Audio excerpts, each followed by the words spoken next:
Hello, good morning po. Ito po si Toto Tirador. Ang ating pag-usapan po sa ngayon ay tungkol sa impeachment para ang objective ko rito ay para maintindihan ng ordinaryong mamamayan kung ano ba talaga ang issue sa likod ng impeachment na ito sa kabila sa katotohanan pala na nagsampa po ng motion for reconsideration ang House of Representatives at nagsampa rin ng motion for reconsideration at pagsasali sa kaso na ginawa ng ibang mga respondyente na bago sila although hindi sila kasama sa kaso. So yan po ang tatalakay natin sa ngayon. So ngayon ang sinasabi ng kalaban, tatalakay natin dito. So bago ang lahat, siguro mas maganda is magparami muna tayo ng audience, no? At habang nagpaparami ng audience, pwede kong i-play muna ang aking tinatawag na channel ID.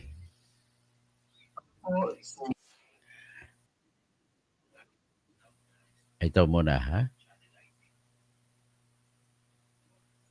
So, ang channel ID ko, pagpasensya na kung merong iba na ayaw, pagpasensya na habang napaparami tayo ng audience.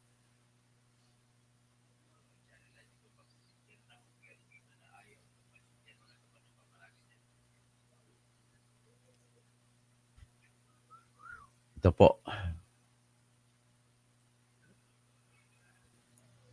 Ako po si Dr. Toto Tirador. O tawagin niyo akong Berteni Catalunya Kausing. Ako po ay nagtapos ng aking abogasiya bilang eskular ng Maynila sa College of Law ng Pamantasan ng Lungsod ng Maynila noong March 2005.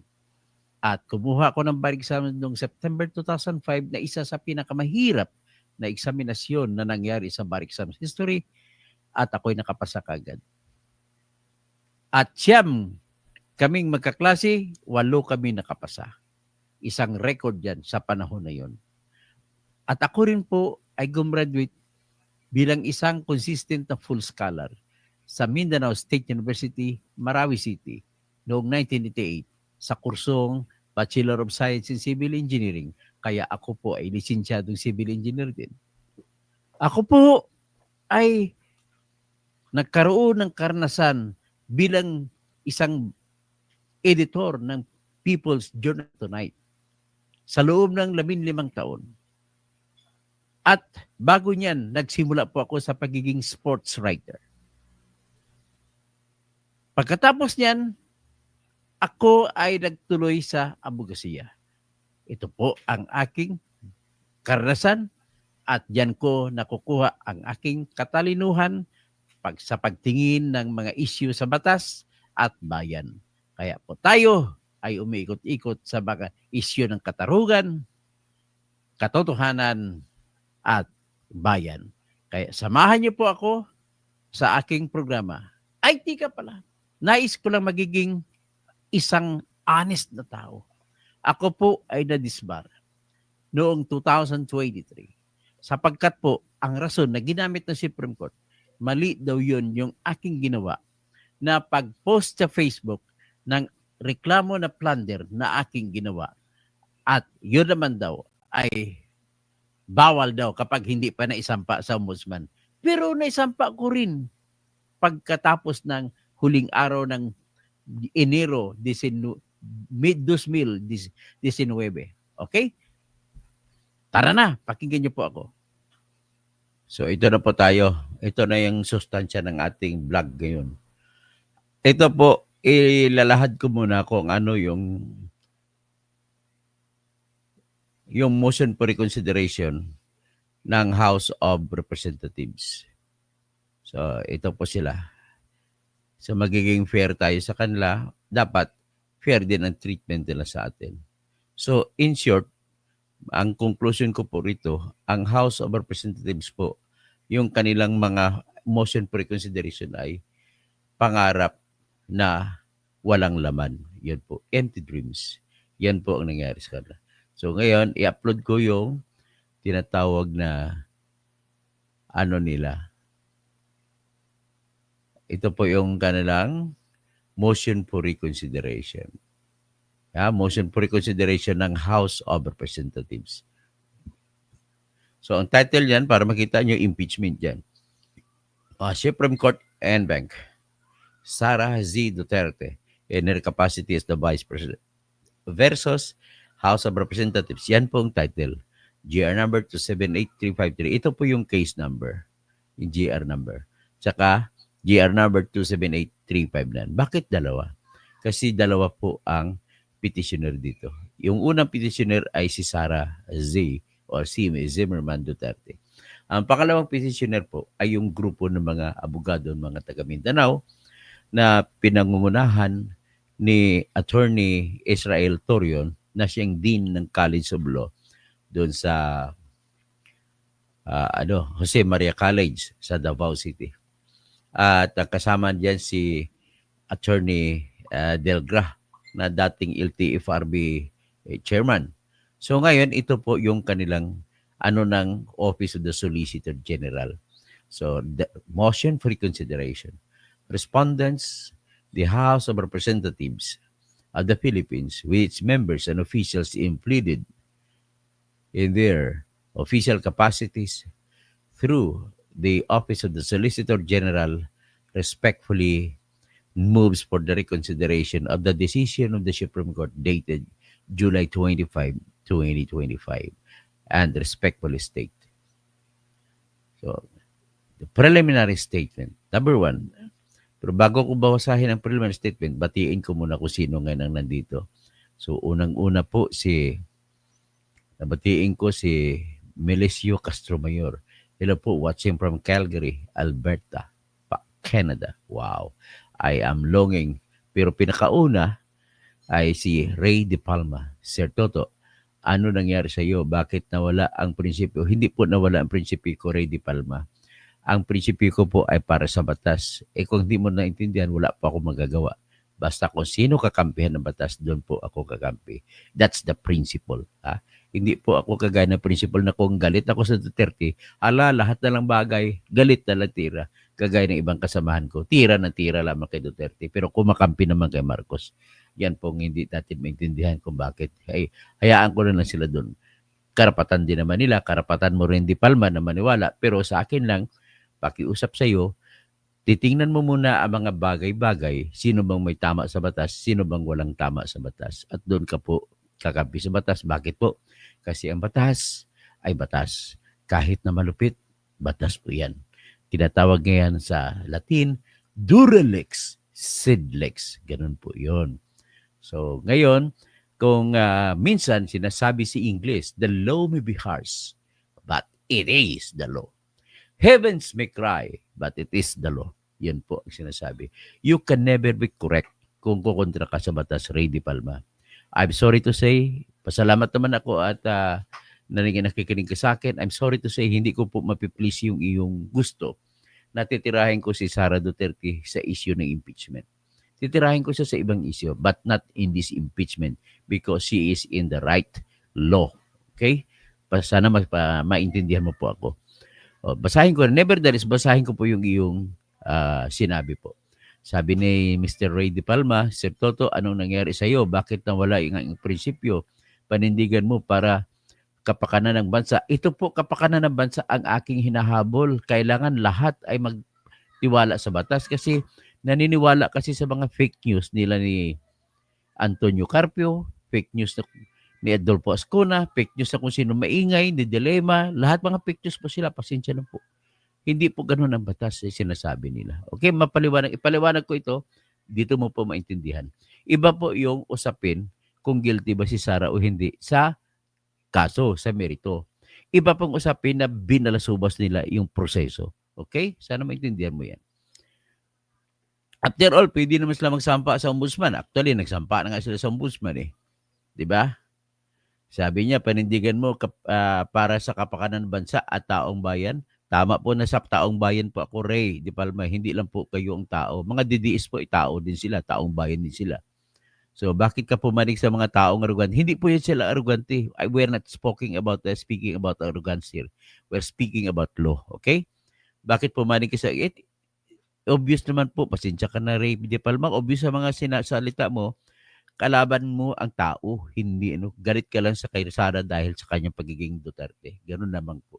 Kung nasa tingin nyo ay arrogante, well, paano mo sabi arrogante? Well, ako din ay naning impression ko naging arrogante din siya. But that arrogance, as you are impressed upon, does not justify for me to fight against her just because of her. Hindi, kasi kailangan ko po i-depensa ang batas. Pasensya ka na rin, Di Palma, kung magalit ka sa akin, wala na akong magagawa. Ganun lamang po. Milicio Castro Mayor, hello po. Natawag ko na po. Si Cassandra Daisy, for the second time, our Supreme Court said immediately executory. Do you really want your feelings got hurt for the third time, Speaker Romualdez at mga utusan? O yan. Bing Dikito, good day, Dr. Toto. Lovely Castro Mayor, good evening po. It's my first time to watch your channel. Salamat po, Lovely. You welcome here. At saka, maisisiguro ko sa iyo, batas lang po tayo. Kung nagkataon po, batas po mabor kahit kanino man, wala po tayo magagawa. You have to fight for the law. Ganun lamang po. And then, to start with, binasa ko nga dito kung ano ang argumento ng House of Representatives. So sabi ng House of Representatives, number one, the House of Representatives, as part of a co-equal branch of the government, respectfully submits this motion for reconsideration in recognition of the judicial power constitutionally vested upon this honorable court. Ibig sabihin, sinasabi nila na may respeto din sila sa Supreme Court. At yun po ay kapangyarihan ng Supreme Court na manghusga.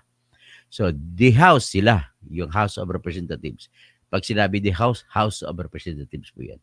Sabi niya, the House respects its expanded power of judicial review to determine whether or not there has been grave abuse of discretion amounting to lack or excess of jurisdiction on the part of any branch or instrumentality of the government. So, sinasabi ng House of Representatives sa pamamagitan ng Office of the Solicitor General na ay nirerespeto nila ang kapangyarihan ng Supreme Court na reviewin ang lahat ng aksyon ng kahit sinong ahensya ng pamahalaan. At kung merong tinatawag na pagmamalabis sa kanilang kapangyarihan. Okay? That is, simply stated in English, grave abuse of discretion. At sabi na, and understand that this is an important component of our constitutional system. At sinabi rin ng House of Representatives sa pamamagitan ng Solicitor General na naintindihan nila o naunawaan nila na itong kapangyarihan ng Supreme Court sa paghuhusga ay importante at hindi pwede mawala sa ating sistema na nakasalalay sa konstitusyon. Kumbaga, kung may sinusundan tayo, hindi tayo kagaya nung ibang lugar na may kung hari at reyna, ay ang hari, ang salita ng hari ay hari. Pero dito sa ating bansa, kasi walang hari, ang hari natin na salita ay yung nasalita na nakasulat sa ating konstitusyon, which is the 1987 Constitution that we ratified in 1987. Okay. However, sabi na, may pagkontra man ng konti yung Solicitor General. This expanded power is not absolute. Hindi daw ito sa lahat ng bagay ay may kapangyarihan ng Supreme Court. Sabi niya, hindi yun. Lahat-lahat na absolute na lahat ng bagay pwede lang pakialaman. Sabi, hindi ganoon. Kasi yung ibang kapangyarihan daw ay binigay ng ating konstitusyon sa ibang opisina. It is limited by the Constitution itself. So kaya sabi niya, hindi yan magagamit para baguhin ang mga klaro na mga nakasulat sa ating konstitusyon. So ibig sabihin, sa pananalita ng Solicitor General, may binago sa argumento nila, binago ng Supreme Court. Mayroong binago ang Supreme Court sa ating konstitusyon, particular sa mga probisyon patungkol sa impeachment ng kahit sinong opisyal ng bayan. So, needlessly burden constitutional mechanisms for upholding accountability. Kaya sabi niya, nasira daw ang batas ng accountability. So, yan ang argumento ng argumento ng Office of Solicitor General para sa House of Representatives. Sabi ni Kitty sa akin, Doktor, sa Amerika, inom mo ng maraming tubig para liliit ang tiyan. Okay, diretso tayo. So, pangatlo, sabi naman ng House of Representatives, sa pamamagitan ng Office of the Solicitor General, sabi na the House agrees, conforme ang House of Representatives sa ginawa ng Supreme Court na makialam. Okay? Okay, so ibig sabihin, tama ito. Sabi, totoo, ang Constitution lamang ang pinaka-batas sa lahat, pinaka-supreme over all government.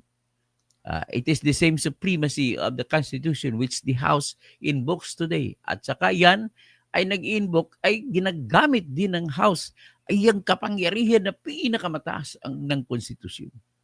So, to be faithfully upheld, the findings of the Honorable Court is now assailed. Yun din daw ginamit nila. Kaya, kinukontra nila ang decision ng Supreme Court. Okay? So, yan. Next. Sabi ng House of Representatives, absence of grave abuse of discretion. Hindi raw gumawa ng pag-aabuso sa kanilang kapangyarihan ang House of Representatives. Ano bang kapangyarihan ng House of Representatives na pinag-uusapan natin dito?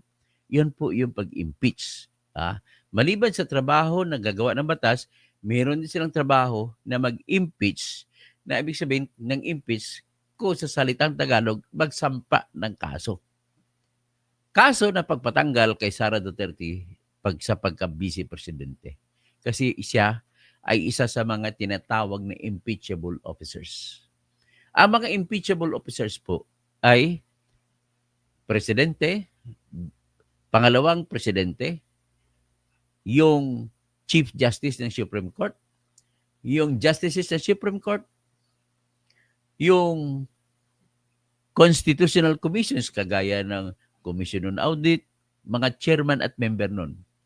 Yung Commission on Elections, Commission on Civil Service or Civil Service Commission, at saka Commission on Human Rights. At huli, Office of the Ombudsman. So, ibig sabihin, ang Ombudsman ay matatanggal mo lamang sa pamamagitan ng impeachment. Pero hindi mo matatanggal sa pamamagitan ng impeachment ang Deputy Ombudsman. Okay? So, 4 ang Deputy Ombudsman. Overall Deputy, Deputy for Luzon, Deputy for Visayas, and Deputy for Mindanao. Okay? Tuloy tayo. So, sabi ng House of Representatives, ay wala daw silang pagmamalabis na ginawa. Kasi anong katwiran nila? Sabi nila na dahil po ang unang may 4 kasi na impeachment complaint. Yung 3 na unang sinampa, yung December 2, December 4, December 19, 2024. Tawagin na lang natin yung 3 na December impeachment complaints para sa maiksing pamamaraan. So, yung 3 na December complaints at saka yung isa na pang-4 na sinampa noong February 5, 2025. Okay? So sabi nila, there was no neglect or inaction on the part of the House of Representatives in relation to the first 3 complaints or 3 December complaints, and that these December complaints were handled within the applicable constitutionally sanctioned time periods. Na sinasabi na dinidiin nila na sinunod ng House of Representatives yung mga araw na takdang araw na ginilagay sa Constitution. Okay. Para maintindihan natin to, ano ba yun ang takdang araw na yun? Nakalagay po sa Article 11, Section 3, Paragraph 2, na ang takdang 3 araw ay 10 session days. Ang 10 session days po ay nagsasabi, basahin ko na lang yung proviso ng ating Constitution na nagsasabi, a verified complaint for impeachment. Kailangan ang reklamo i-verified may be filed by any member of the House of Representatives or by any citizen upon resolution of endorsement by any member of the House of Representatives, which complaint shall be included Shall ang salitang ginamit. Shall utos. Shall be included in the order of business within 10 session days. Pag sinabi shall, hindi pwedeng sabihin ng House of Representatives, hayaan mo na lang kasi siya lang utos na kailangan isama siya sa order of business sa loob ng 10 session days. And karugtong, shall pa rin ito, referred to the proper committee within 3 session days thereafter. So, iyan po ang basic na batas ng konstitusyon na atin pong pinag-uusapan dito. Okay. So, titingnan natin ngayon ang sinabi ng House of Representatives. Ito, sinabi nila, the fourth impeachment complaint, letter B, filed by at least one-third members of the House was not filed in violation of the one-year bar. Rather, it was the fourth impeachment complaint that caused the one-year bar to take effect, necessitating the archiving of the other 3 impeachment complaints. So, tingnan natin. Dito, inargumento nila na yung pang-apat na reklamo, hindi yung December complaints, ay yan po ay inaprubahan nila ng una. At inamin nila yung 3 December complaints ay inarchive nila. So, pag-amin. So, ayon sa kanila, yan po ay hindi labag sa panuntunan o sa utos ng ating konstitusyon. Okay? So, ngayon titik up natin na iyan po ay mali sa ayon sa sabi ng Supreme Court. At ako, yan din ang mali na sinasabi nila. Mamaya, puntahan natin, balikan natin yan. So, letter C, sinabi nila, no violation of due process accord in relation to the fourth impeachment complaint. Wala raw silang nilabag na due process sa konstitusyon ng kanilang ipinadala sa Senate yung pang-apat na reklamong impeachment. Given that the due process contemplated by the Constitution in impeachment has always been that which courts before the Senate, the trial proper. So ang katayuan na kinukuha ng House of Representatives, hindi na kailangan bigyan ng karapatan o pagkakataon si Sara Duterte o sino mang na-impeach na magpapaliwanag sa impeachment kung ang reklamong impeachment ay napirmahan ng minimum ng isa sa bawat 3 na mga kasapi ng House of Representatives. Dito, sa pinirma na pang-4, ilan bang pumirma? 215 to be exact. Sa 215, ilan bang mga membro ng House of Representatives sa araw na yon ng February 5, 2025?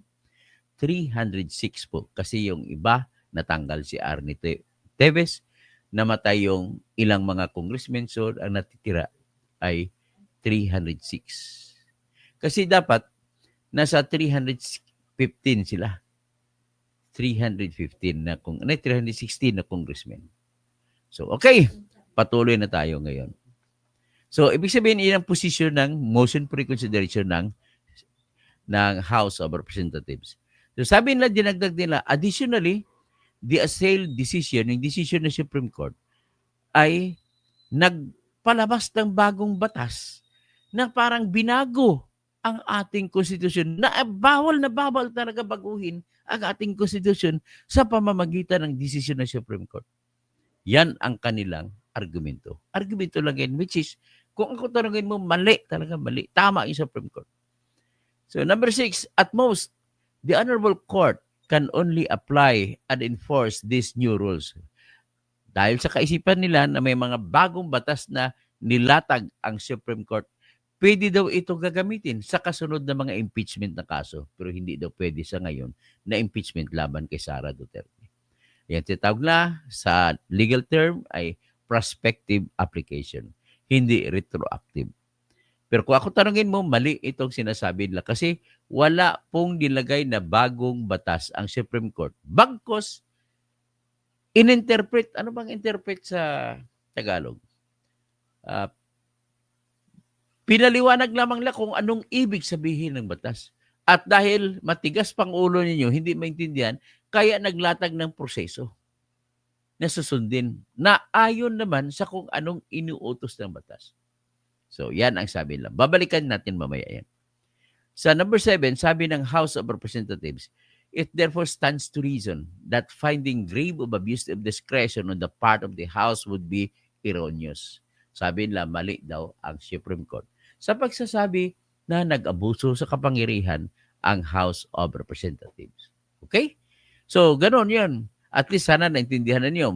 Titingin muna ako sa ano bago ako magpatuloy. Titingin ako sa mga comments ninyo. Okay. Dito ako kay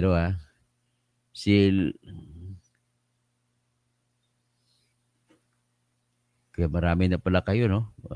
Okay. So, Bing Dikito, Lovely Castro Mayor, si Cassandra Daisy. Si Tambi ay may ambisyon na maging presidente, pero ang mga justices natin, walang ni isa sa kanila ay may intensyon na tumakbo. Okay. Next, si Eye of the Tiger Dragon. Sabi niya, the act of the Supreme Court of correcting her mistake is a glimpse of what the Supreme Court verdict is with regards the MR file. Hindi po, in my position po, Eye of the Tiger ay hindi po nagkamali ang Supreme Court kaya wala dapat i-correct ang Supreme Court. Okay? Next, Heriberto Filemon Injapi. Impeachment trial po ay sa tingin ko ay sign of democracy to prove their innocence. Hindi naman, to prove their Ganon din yan, for the other party to prove the guilt of the accused. Next, si Edwin Gonzales, tama yung mga sinasabi mo, Toto Berador. Iyak mga kontradesisyon ng Supreme Court. Mabuhay ang programa mo. Salamat po. Dito ang pakay ko para maliwanagan nyo lahat. Bahala kayo mag-decision later on. Kung kontra kayo sa aking opinion, okay lang po. Basta ang ako, sinisiguro ko sa inyo, na ang opinion ko po ay tama ayon sa batas. So, Brit Bison, pinuna si Ray De Palma. That's why he is disbarred, as simple as that. O hindi, magkakampi sila ni Ray De Palma. Pero pasalamat pa rin ako at nakikinig kayo sa akin. Pero isa lang po akin masiguro, you can never say that a doctor of jurisprudence disbarred is already stripped of his knowledge. Ang knowledge ko ay andyan pa rin, hindi nyo po matatanggal. At saka I'm proud bakit ako na-disbar. Kasi ang pagka-disbar sa akin po ay lumaban lamang ako sa korupsyon. At ang aking reklamong plunder, kasalanan ko ay pinost ko lang sa Facebook. Yun lamang po, wala nang iba. Okay? Sana maintindihan ninyo. So, Edgar Nacion, Dr. Toto, good morning po. Salamat po, Edgar Nacion. Pakisagot mo. Dato sa attorney Abad. Sabi mo, live ako. Manood na lang siya. Babatiin ko siya. So, si Eye of the Tiger Dragon, the fact that the Constitution requires an impeachment complaint speaks volumes as regards the stages by which due process should be observed. Tama po kayo. Yan po, agree ako dyan. Magandang umaga po kay Attorney Manny Topacio. Tapos si Attorney Ambit Abad. Magandang umaga po. Ang magandang umaga rin kay Attorney Cirilo Sabare. Magandang umaga rin po kay Attorney Alan Mendez de Belen. Okay? So, nuclear reactor reacts, ombudsman. So, Eye of the Tiger. The fact that the Constitution requires the impeachment complaint to be verified shows that the law requires due process even if it is still in the hands of the House of Representatives. You are very much correct, Sir Eye of the Tiger Dragon. Mukhang abogado ka magsalita. Per G. Piquero, kahit busy doc, basta makapanood ng vlog mo masaya dito sa Tamang Batas Ka. Salamat po. So, Leichen, good morning po, Attorney Toto Kausing. Like dan po. Okay, salamat po. Like naman para mabuhay naman ang loob ko. Tsaka pwedeng i-share nyo at tsaka invite yung iba na mag-subscribe para dadami tayo dito sa ating komunidad o lipunan ng mga makatotohanan at makakatarungan. Si Heriberto Filemon Indiapi, ituloy na lang po impeachment trial, Senado din naman. Pero problema po kasi Heriberto Filemon Indiapi, hindi natin matutuloy. Kasi po ang tama talaga dyan, pag akong susundin ninyo, ay mali po ang proseso na ginawa ng House of Representatives. Bakit hindi na lang nila hintayin sa February 6, 2026? Pwede naman lang isang paulit yan. Ganun lang po kasimple. So, Pastor Rodi Rabi, nuclear reactor reacts. Heriberto Filimon, ituloy na lang kahit unconstitutional at walang jurisdiction. Tama po. Dapat hindi ka po magpatuloy pag walang jurisdiction. Kasi ang lahat ng desisyon na walang jurisdiction ay basura po. Hindi matatanggap, hindi mo pwede gagamitin pang parusa. So, Rodi Rabi, obey Supreme Court decision. It is final. The law is the law. Sabi naman ni Charlie Whiskey, the question was if it was constitutional or not, and the Supreme Court made the decision already. Ayun. Squeezy, try again in the February 2026. Wala kang kawala, Fiona. O yun, try again. That's the best option. So, nuclear reactor reacts. Squeezy, may bagong Fiona na, si House Spokes. Tapos si House Spokes, si Abante, Princess Abante. Charlie Whiskey, if it's unconstitutional, then it's against the supreme law of the land. So, Bernard Shaw, ang talamak na korupsyon sa bansa, lalo na sa government infra projects, ay matagal na yan. Sa bidding processing pa lang ng DPWH and other government agencies, may corruption na. Kaya mga politics dito o mga politikus dito ay sa bangkaroting bansang ito. Yung iba ay nagpapatayan at kaya may smart switik at miro nung bagong pasakit na si Boy George. Ay, Diyos ko, lalong lumala, manipulated lahat ang election, halalan para kung gusto nila manalo at yung gusto lang taong bayan, pati inutang na pera, ninanakaw pa. Kaya, Eye of the Tiger Dragon, if the Senate decided to pursue and here the impeachment complaint means that they are defying the law because Article 18 of the Civil Code says that decisions made by the Supreme Court forms part of the law of the land. Okay po, Article 8 po, hindi Article 18. Tapos, Jenaline Isaac, hindi pwede ituloy kasi uncash. Uncos o uncash? Uncos pala. Hindi ko maintindihan kung ano ibig sabihin uncos. Di nakapante to para na mga sirang plaka, sila Carpio, ulit-ulit. Okay. I'm the Tiger Dragon, I mean the mistakes of Rizal Tiberos. Nuclear reactor reacts. Heriberto Filimon Indiapi, you don't prove innocence, only guilt. Tama ka. Galing ng puntos mo. That's good. Kasi nga, presumption of innocence, hindi na kailangan na mapatunayan na innocent. Kasi may presumption na eh. Kaya hindi you don't prove innocence. But they prove the guilt. Si Jenaline Isaac, di pwede ituloy if unconstitutional dahil lahat pag may impeachment, sabihin bakit noon tinuloy kahit unconstitutional. So di nakapante, maliwanag sa decision ng ICC, no pwede sampahan uli si Sara sa 2026. Bakit? Kasi pinipilit na itama yung mali. Ernesto Chavez, okay? To Aricode O sige, hara ka lang sa likod. Pasyari ko kasi mga pita. Francisco Monton. Good morning, Jenaline Isaac. Ako, bago manood, una ko muna like. Lichen, please don't forget to like and share po. Thanks, guys. At saka, pakiusap ako sa mga replay na watchers, na viewers nito. Pakiusap, huwag nyo po i-skip yung mga ads. Yan lang makatulong sa akin para tuloy-tuloy tayo rito sa aking trabaho. Dangerous and thinking ng mga kababayan natin na walang due process sa House of Representatives pero sa Senate meron. Hi! Rodi Rabi, file another impeachment on February 6, 2026. That's the best option. So, Prices Fonbante. Si Abante, Pion Abante, ang tawag pala kay Abante, Princess Abante ngayon, Princess Pion Abante. Ano lay? Patpayag ka ba dyan? Kasi Cassandra Day, si due process ay everyday practice yan at everywhere. Kaya nga number 1 sa Article 3 sa Constitution. Tama nga, kaya nga number 1 sa Article 3. That's correct. At saka yung ating tinatawag na human rights, andyan po lahat sa Article 3. Okay, proceed tayo. So, isummarize ko na lang ang punto ng House of Representatives ito. Sabi nila may error. Pag sinabi ng House of Representatives na may error, ay mali daw para sabihin ng Supreme Court na bawal na ang fourth impeachment complaint na ipagpatuloy sapagkat na-archive at na-dismiss na yung 3 December complaints. Tapos pinupunto nila, Lee, hindi yun, bawal yun. Mali Supreme Court yan. Sabi nila, bakit? Bakit? Inuna kasi namin binigyan ng action ang fourth impeachment complaint. So, nung inaksyon na namin, inaproban namin, wala pa yung 3. So, walang magbabawal. Kaya na matapos kami, sa una na inaproban namin, in-archive na lang namin yung 3.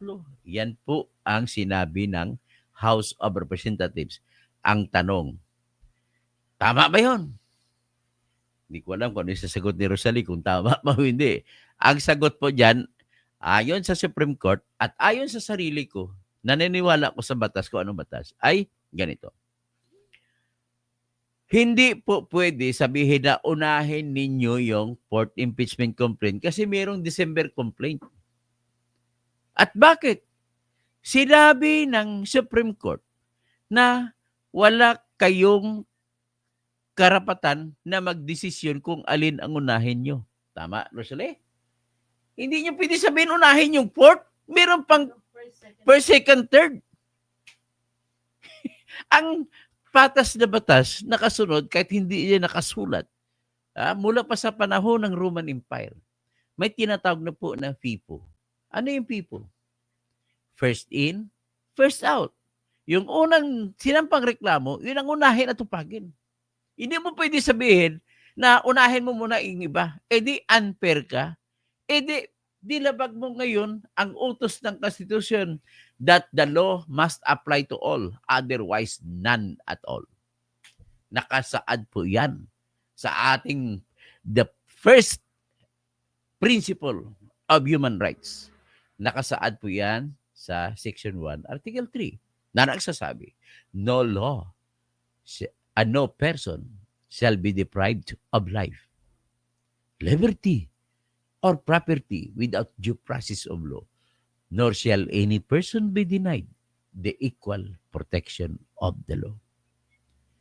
Ito, ano ba ang may karapatan pag pinag-usapan natin, Rosalie, ang first 3 complaints? Di ba may nagreklamo dyan? Sino ba nagsampa nun? Ang una si Lila de Lima, kasama si Chil Jokno.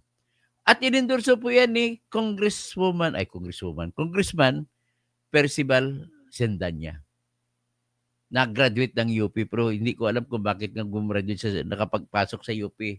Ang mga sagot niya, hindi naman pang matalino. Pero mo tawagin niya Supreme Court na Supreme Cuddler.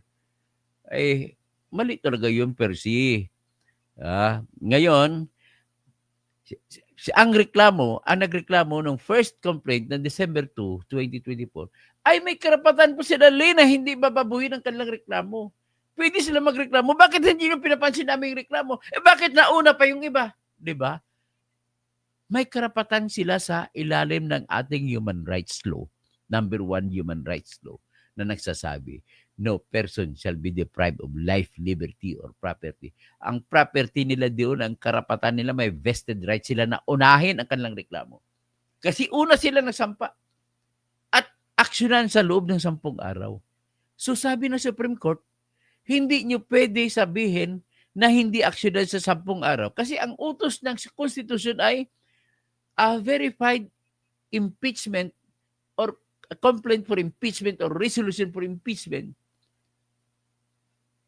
filed by a member of the House of Representatives or by a private citizen but endorsed by any member of the House of Representatives shall, ang salita ay shall, hindi will, shall be included in the calendar of the order of business in 10 session days.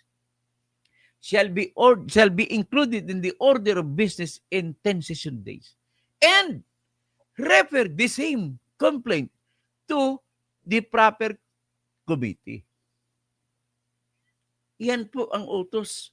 Pag yan po ang utos, ang ibig mo sabihin yan, nung oras na sinampa ang reklamong impeachment na inendorso ni Percy Sendanya, ay nagsimula na kagad ang takbo ng 10 araw.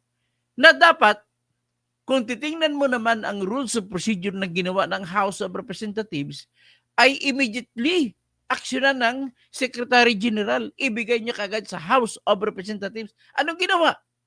Inupuan. Inantay. 2 buwan mahigit. Bago ibinigay nung February 5, yung December 2 na reklamo. At ang ginawa ay imbes na i-refer sa proper committee, nilagay sa archive. Ano bang archive? Ang archive po ay cabinet. Ilagay sa lalagyan. Kung sa cabinet, hindi na-aksyonan. Kaya, tiningnan ito ng Supreme Court na dinismiss. Ang hindi niyo pag-aksyon ay pagdidismiss. Ano naman ang nangyari sa pangalawang impeachment? December 4, 2024 sinampa. May karapatan din yung Makamakabayan Black na Congressman Franz Castro, Congresswoman Franz Castro, Congresswoman Arlene Brosas, at si Congressman Raul Daniel Manuel. Na-aksyonan din ang kanilang reklamo. In fact, Rosalie, January 13, 2025, nag-privilege speech pa si Raul Daniel Manuel. Nagrereklamo, bakit hindi inaksyonan? Pinuna yan ng Supreme Court yung privilege speech na walang aksyon. Ang pangatlo, December 19. Entitled din siya na ang nagreklamo dyan ay grupo ng mga pari. Kasama dyan si Father Flavi na yung pari na tumutulong sa mga war on drugs victims. May karapatan sila aksyonan. Bakit hindi inaksyon? Bakit tinulugan? At ang nag-endorso ng kanilang reklamo ay si Ambis Uwa, congressman na si Cortado bata, at saka si Congressman Gabriel Bordado ng Naga City. Bakit hindi inaksyonan?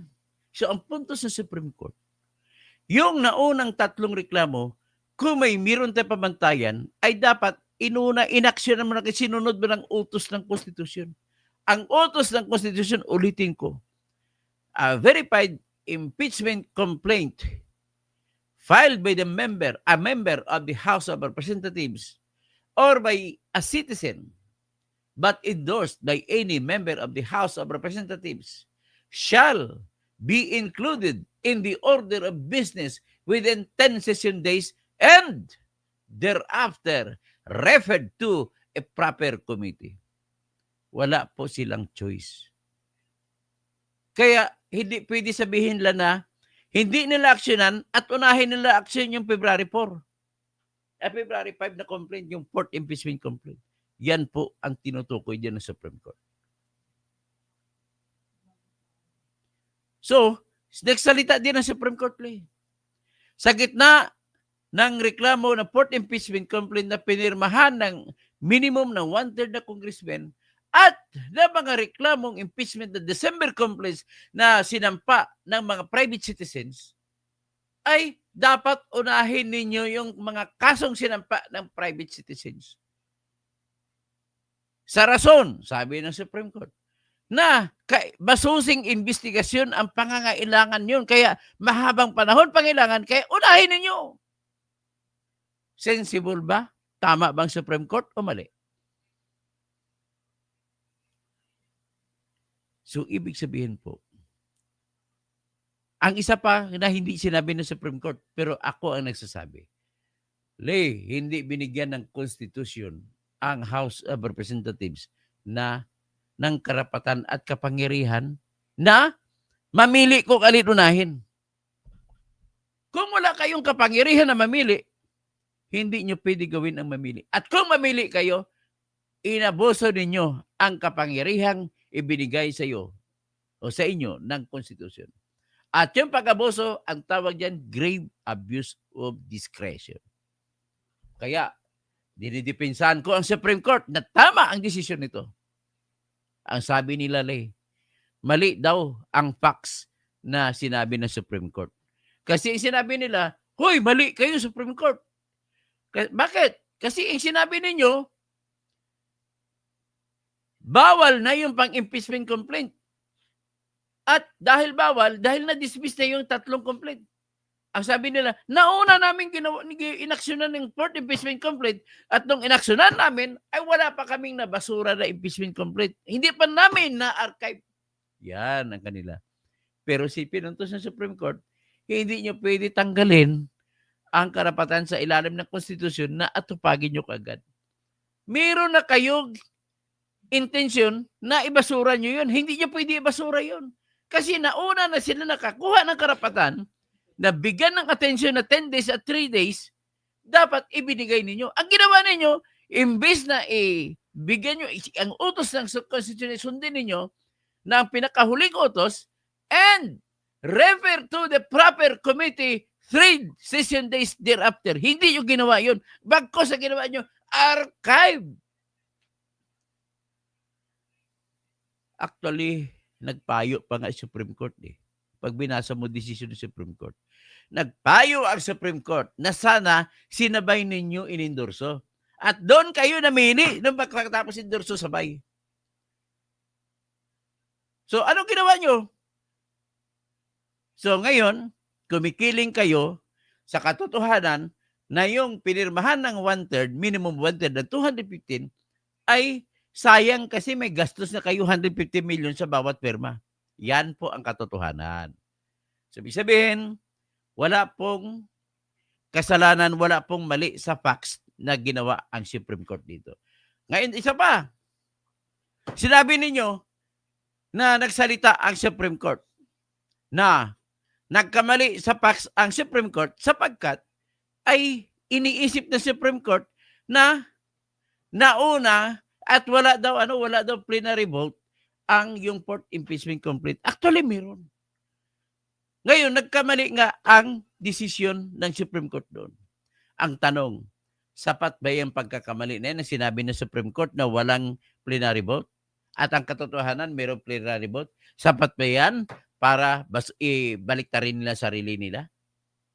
Ang sagot ko po dyan, Dean Mel Santa Maria. Tsaka sino ba yung isa? Yung constitutionalist na profesora na babae? Tawa kayo ng tawa. Wala pong bearing yung sinasabi niyo. Kasi hindi naman sinabi ng Supreme Court na kung merong plenary vote o wala, ay the same pa rin yan ang tingin ng Supreme Court. It doesn't change the equation kung mathematician ka. Bakit? Kahit sabihin natin walang vote, the fact na pinasa nyo ay presumed na yan na inaksyonan. Presumed na yan na mayroong plenary vote. Ganon din ang epekto. O next, na punto nila. Wala po raw sa konstitusyon nagsasabi na kailangan pang due process, kailangan bigyan ng pagkakataon si Sara na sumagot. Wala nga, hindi nga nakalagay sa Article 11, Section 3, Paragraph 4. Anong exact na salita sa Article 11, Section 3, Paragraph 4? Ito po, basahin ko. In case the verified complaint for or resolution of the impeachment is filed by at least 1/3 of the members of the House, the same shall constitute the articles of impeachment and trial by the Senate shall forthwith proceed. Yan po sinabi. So ngayon, yan lang naman sinabi. So ilalagay ko rito ang konstitusyon na kopya para mababasa ninyo.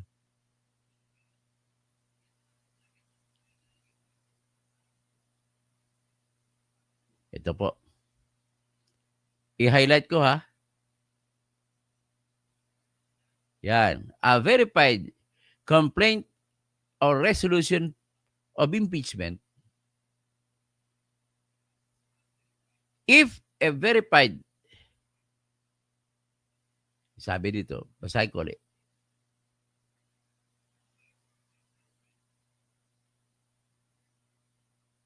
if a verified complaint or resolution of impeachment is filed by at least one-third of the members of the House, the same shall constitute articles of impeachment and trial shall forthwith begin. Ang argumento nila, dahil hindi sinabi dyan na may due process, bawal na raw. Hindi na raw dapat bigyan ng due process si Sara. Total, pag hearing, pag trial, makapag-kontra din siya. Magkaroon siya ng pagkakataon. Wala eh. Sinabi ng Supreme Court, bawal yan eh. Sa lahat ng antas ng prosesong impeachment, ay hindi mo pwede tanggalin yan. Ngayon, dito nagkapunto-punto. Ang dami rito si Antonio Carpio, si Adolfo Ascuna, sila lahat, marami sila dito na kumukontra. Kasi gusto nila, doon naman daw mapagbibigyan ng pagkakataon si Sara na magpaliwanag kung mag-trial na sa Senado. Sabi ng Supreme Court, hindi pwede. Kailangan doon pa lang sa Kongreso ay bigyan nyo siya ng karapatan. So, dahil daw hindi na daw dapat parang ginigisa ng mga experts ko na ito, luminaries ko legal luminaries, ang tawag ko diyan, legal mercenaries. Sinasabi nila na kung hindi nakalagay ang due process ay wala ng pagkakataon na mabigyan ng pagkakataon magpaliwanag. Kung susundin ko yung inyong argumento, parang ganito lang yan. Yung pag-i-issue ng search warrant, pag-i-issue ng warrant of arrest, nakalagay po sa Section 2, Article 3 ng ating Constitution. No warrant of arrest or search shall issue except upon probable cause to be determined personally by the judge after examination under oath of the complainant and the witnesses he may produce, and particularly describing the place to be searched and the things or persons to be seized. Pag persons to be seized, arestuhin. Bakit may preliminary investigation? At binibigyan ng pagkakataon ang inaakusahan na magpaliwanag. Wala namang nakalagay doon na due process. Ibig ba sabihin, hindi na kailangan yon? Next, sinabi po sa Section 3 ng ating Article 6 ng Constitution na walang sinumang tao ang pwede maging congressman kung hindi siya natural-born Pilipino. Ganon din sa Section 6 ng Article 6 na nagsasabi walang sinuman ang magiging senador kung hindi siya natural-born. So, ang ibig niyo ba sabihin, hindi ko na pwede kontrahin si Erwin Tulfo na nakahawak ng US passport dahil wala nakalagay ni due process? Wala na ba akong karapatan kumontra? Di mali naman ang inyong argumento. Kaya nga ako nagsampa ng kaso sa Senate Electoral Tribunal kasi kinukontra ko ang pag-upo, pagpanalo, pagpasumpa kay Erwin Tulfo dahil nakahawak siya ng passport sa ilalim ng pangalan Erich Sylvester Tulfo. Mula nung 2001,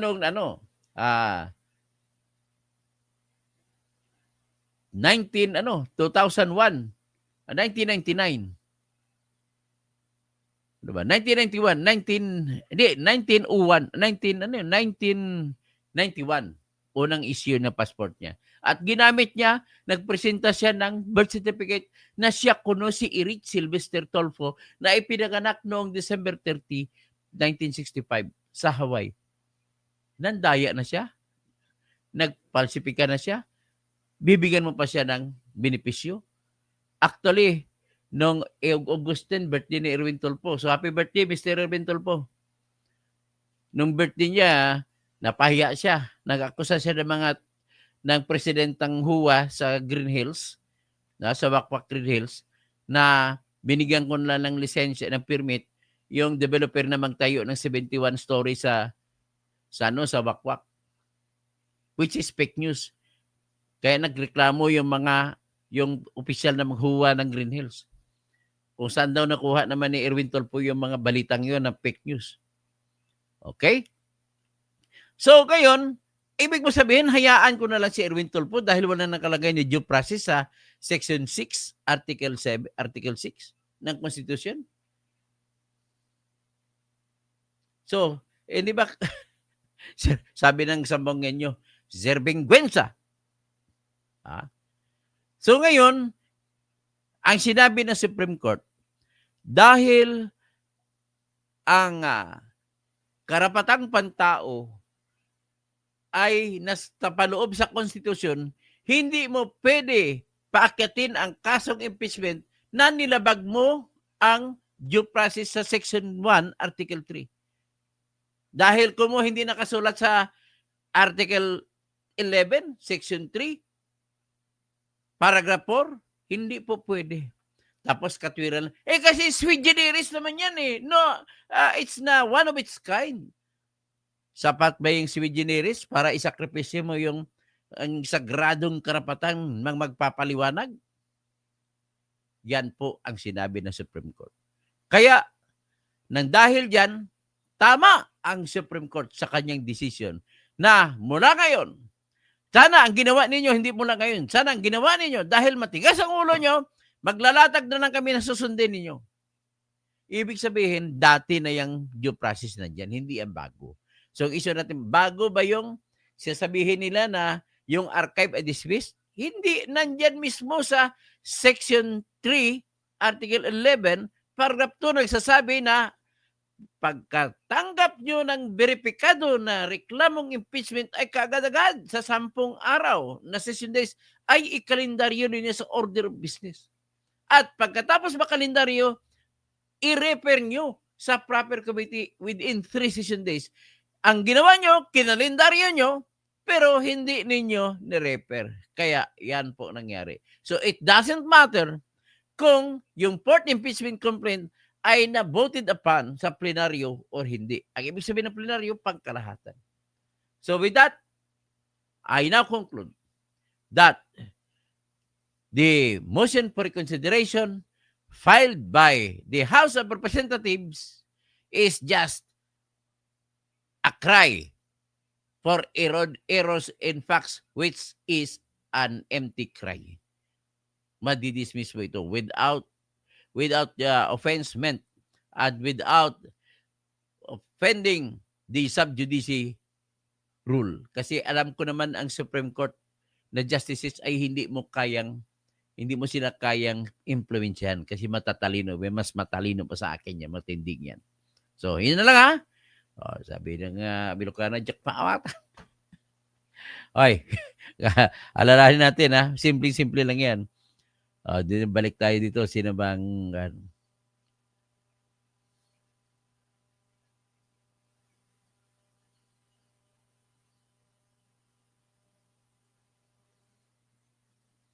dito tayo kay Eye the Tiger ulit. If the Senate decided to pursue and hear the impeachment complaint means that they are defying the law. Ay, nabasa ko na pala yan. Ginalin Isaac, di pwede ituloy. Nabasa ko na po yan. Di nakapati para ng mga sirang plaka sila Carpio. Talagang sirang plaka. Hindi na ngayon uso plaka eh. CD na ngayon eh. So, tapos, nuclear reactor reacts, si Roberto Filimon in Japi, you don't prove innocence, only guilt. Ay, nabasa ko na pala yan. Si Jeneline Isaac, di pwede ituloy if unconstitutional dahil pag may impeachment, sabihin bakit noon tinuloy kahit unconstitutional. So, di nakapati maliwanag sa decision ng Supreme Court na pwede sampahan uli si Sara. Maliwanag yan, sampahan nyo lang ulit. Si Ernesto Chavez to, Ari Codea. Okay, nabasa ko na yan. Francisco Monton, good morning, Engineer Toto. Jeneline Isaac, dito lagi nanood una kasi meron muna, like muna kayo. Si Cassandra Daisy, dangerous ang thinking ng mga kababayan natin na walang due process sa House of Representatives. Pero sa Senate meron, ay. Pastor Odi Rabi, file another impeachment. Yun lang talaga. Si Princess Fiona Bante. Tapos Cassandra Daisy, due process ay everyday practice yan at everywhere. Kaya nga number 1 sa Article 3 ng Constitution. Tama po. Ben Reclamador, Valerie Serna, Rodi Rabi, Ben Reclamador, mali talaga ang desisyon ng EC. Sabi na, hindi nga sabi ko nga Ben Reclamador, kung naintindihan mo sabi ko, it doesn't matter yung sinasa ABS-CBN na sinasabi ng decision na without plenary vote. It doesn't matter kung may plenary vote o wala. Kumbaga, it's a lot of nonsense yung mga argumento na ganun ABS-CBN. Huwag kayo maniwala dyan kay Dean Mel Santa Maria. Mali-mali yung mga pinagsasabi niya. Gusto lang nila talatanggalin si Sara. Ganun lang po. Naghanap sila ng katwiran. O, di si ano din, sa Adolfo Ascona, may pa-Eureka pa. Hindi daw yun once, kundi once a year, hindi one a year. One in a year, hindi. What's the difference between the two? Pag may na-file na one complaint na yan, hindi naman you are not referring to the 3 impeachment complaint, 1, 2, 3. No, that once a year naman. At tama naman decision sa Supreme Court, binawalan sila. Kasi na, pangalawa na yun, kasi ang once ng Supreme Court, yung tatlo, first 3 impeachment. Tapos, sige na, for the second time yun, yung 4th impeachment complaint. Lovely Castro Mayor at nakapagtatakang itong kanilang may bigayan ng pundo ay saka sila nagpirmahan. O nga, bakit nagpirmahan? Kasi may bigayang pundo. Di nakapati ito. Wala na kasi pundo si Romualdez sa 2026. So Ben Reclamador, Pipo, mas nauna yung kaso ng PhilHealth kaysa dyan sa impeachment. Ang pinagsausapan natin sa impeachment, no? Okay, na-action na naman ang PhilHealth. Kita mo, nag-decision na. Hindi pa, na-submitted for decision. Okay? Ang PIPO na rule na yan, Mr. Ben Reclamador, ay nag-apply sa impeachment ng mga reklamo sinampa. Okay? So, Teachers PTV, si Puno at Soto gusto na baguhin ang konstitusyon kasi talo sa impeachment. Protect Tamba and Sigaw. Actually, naduda na tuloy ako na binigyan ni Tamba Lusos ng pera itong mga sila ni Carpio Sila Adolfo Ascona para magsalita At lumabas din ulit ito si Renato Puno na siyang chairman ng Philippine Constitution Association na ang presidente nila si Tamba Lusos. Halata naman po kayo. Tapos si Artemio Panganiban, nagsalita-salita pa rin. Sa TV, si Soto na hindi abogado, mas marunong mag-interpret daw. Si Renjos, interpret H, bigyang kahulugan o pagsasalin. Ay, salamat po. Salamat po sa panagalog mo. Cassandra Daisy, bakit hindi nagreklamo ang mga akbayan, Dilima at Bordado kay Tambi na tinago ang mga complaints nila? Oo nga, dapat magreklamo sila. Actually, the Supreme Court is questioning that act para sa inyong mga ingot. Squeezy, Supreme Court ang nang-abuse? Hindi naman tayo naniwala na nag-abuse sa Supreme Court. Ben Reclamador, mas maniniwala ako sa sabi ni Cheese. Ang impeachment ay depende kung sino ang in-impeach. O yeah, sabi ni Cheese, kung hindi lang pala si Sara ang in-impeach, payag kayo sa decision ng Supreme Court. Di nakapati ito. Paano naging abuse? Yung isi kong naglabas lang ng hatol nila, saan yun abuso? Wala akong nakita abuso doon pa. Cassandra Daisy, dati akong pinklawan pero disappointed ako na naging pro Marcos ang mga ito. Karami sa kanila, pro Marcos na Andrea Guico, watching from Singapore. Cassandra Daisy, impeachment ay isang paraan para ang attention natin ay mawala sa totoong problema ng bayan. O nga problema, baha, pagkain. Sa impeachment lang pinapatuloy para hindi na mapansin yung totoong problema. Ilonggo ako, bawlin, gid ba? Sa amon niya, ang kwarta, ginapiko, ginapala. Tapos ang utang, ginapalagyuhan, no? ang utang, pinipikot, ang pera, pinipikot, pinapala. Pero pag may utang, tinatakbuhan. Si Bunjing talaga, ang nag-utos itong impeachment. Si Bunjing, nasabi ni si Lulong, tinatawag ni Aimee na Lulong. Katulad ng ginawa niya sa kalaban niya sa pagka-congressman sa Leyte. Pinaalis niya lahat. Ang isa, nag-resign. Ang tatlo, na-disqualify. Kay Yeda Hernandez, kay Yeda, Yeda Romualdez. Pina-resign nila ang tatlo na Sino ba mag-resign? Nanalo na nga. Gusto nga mag-congressman Sa SPTV, hati sila sa nakaw kasama ang Pinklawan at Pakabayad. Ben Reclamador, alam nyo ba kung bakit mahirap gawin yung mood 1 sa impeachment rules? Kasi maghihiring pa ng pwede umabot ng 60 days. Yan naman ang katotohanan dyan, Ben Reclamador. Iniiwasan nila. Din sa SPTV, sabi ni Torre, pwede na ang warrantless arrest. Ay, di pwede yan. Depende ang warrantless arrest. Ay, pwede yan kung huli sa akto. Kaya kinukontra ko siya dyan.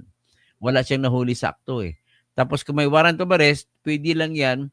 May warrant of arrest naman siya eh. Pwede naman yan implement niya kung nakita niya personal na nandun si Kibuloy. I stand up to this day, kahit galit ako kay Kibuloy, ay bawal ang pag-aresto sa kanya. Di na kapante to, diversionary tactics yung ginawa ni Tambaluslos para di mapansin yung mga kinukulimbit nila ng pinsan niya. O, tama po kayo. Cassandra Daisy, laging nasa DZMM-TV ang mga Pinklawan na part owner. Yung nga, halata naman sila mga kaibigan ng mainstream media. Yon yung mga Pinklawan, no? Na ayaw sumunod sa batas. Squeezy, si Cheese ang manok ng China sa 2028. Dinalaw ng ambassador. Ano kung manok siya? Wala naman tayong magagawa diyan kung talaga mamanukin siya. Karapatan niya man na tumakbong presidente. Si Ben Reclamador, Dr. Toto, sa pag-compare mo kay Erich Tolpo, kay BP Sara, halos parehas talaga sa due process.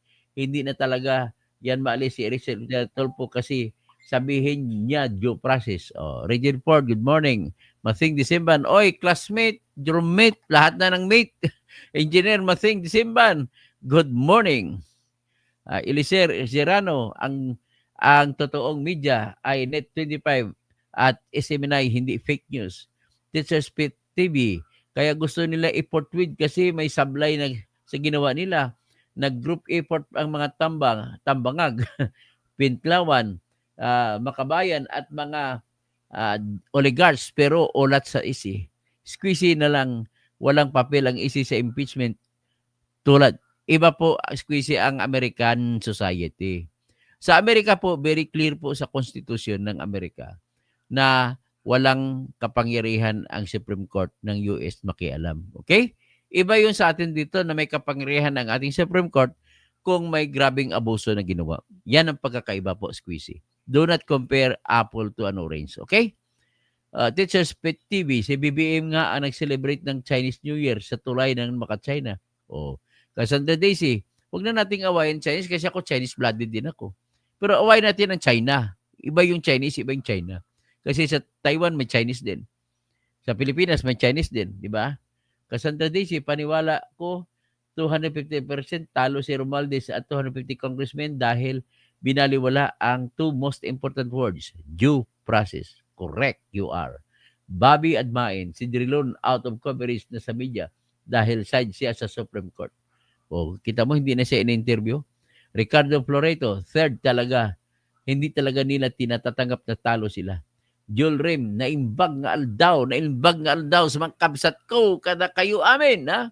Sabi nga ni Senator Alan Cayetano, kalabanin na lang si BP Sara sa 2028. O nga, takbo na lang kayo. Di na kapatid ito, walang katalo-talo si Sara sa 2028. Alam nila yun. Kaya lahat gagawin nila para mawala landas nila si Sara. Okay. Lovely Castro Mayor, ang tanong, bakit hindi kaya ni Marcos napalitan si Tambi? May takot. Actually, mayroon ako signal na kita. Yung inaatake ang flood control, yun ang tinitira niya yung pinsan niya. Indirect siya kung tumira. Bakit kay indirect? Pwede naman palitan eh. GBA Spartan, good morning, Attorney Toto. Watching from Tacorong, Sultan ko. Wow, lentes Tacorong, no? Nahidlaw ako sa Tacorong. Gusto ko magkaon na manok. Lovely Castro Mayor, ano masabi mo, sir? Sa interview ni Marcos ngayon tungkol sa war ng China, ay hindi ko pa panoorin ko. Yung sinabi niya na mapilitan talaga ang Pilipinas sumali pag Taiwan ay inatake. Kakampi naman ako dyan. I am for Bongbong Marcos for that. Kasi binubuli naman tayo di ba? Kung binubuli tayo, bulihin din natin sila. Ang problema lang natin ay bakit hindi natin bawalan yung kanilang mga produkto dito. Ganun lang kasimple. Bakit tayo magkipag-away, magkipag-gera? Sa produkto na lang, bawalan lang natin yung produkto nila, tapos ang laban. At yung utang natin, huwag natin bayaran kasi marami tayong utang sa China. At gusto nila makialam, no? Anyway, GBA Spartan, thank you for upholding the law. Teachers Pet TV, si Drilon at Lene, hindi nila pinapansin ng mga Pinklawan. Ay, dapat naman pansinin si Lene. Binoto ko yan si Lene. Si Relo Cañete, 160. Dapat the House magbubuo na para magharap na sa 2028. So magandang umaga po sa lahat at yan po ang aking delivery. I am for the Supreme Court. Kahit nandinis bara ko ng Supreme Court, I am for the Supreme Court. In this case kasi tama sila sa desisyon na tamang-tama. Magandang umaga po.